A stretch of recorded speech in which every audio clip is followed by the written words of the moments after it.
Ja, wie man sieht, ist mein Schlüssel gebrochen. Opel. Krankheit bei den Schlüsseln, irgendwann brechen die ab.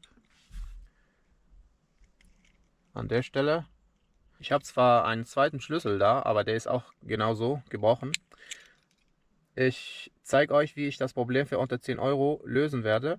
Davor zeige ich euch, wie ihr im Notfall das Auto trotzdem zum Laufen bringt. Mit dem Teil hier allein klappt das nicht. Ja, ich versuche das nochmal für euch. Ihr braucht auf jeden Fall eine Zange. Mit der Hand wird es schwierig sein. Ich versuche jetzt zu starten. Wie man sieht, kommt hier das Symbol für Wegfahrsperre, also klappt es nicht. Ihr braucht auf jeden Fall noch den Funkschlüssel. Hier steckt noch der Transponder drin, also mit der Seite hier. Dort zeigen. Wenn ihr jetzt das Auto versucht zu starten, ja, das klappt so auch nicht.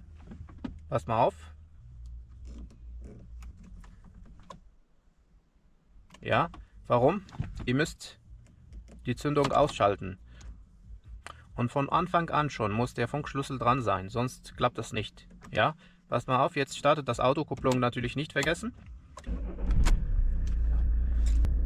So könnt ihr das Auto zum Starten bringen und so lange könnt ihr auf euren Schlüsselrohling warten. So, ausmachen geht mit der Hand, aber anmachen ist schwierig. Ihr braucht auf jeden Fall eine Zange. Jetzt machen wir uns an der Arbeit.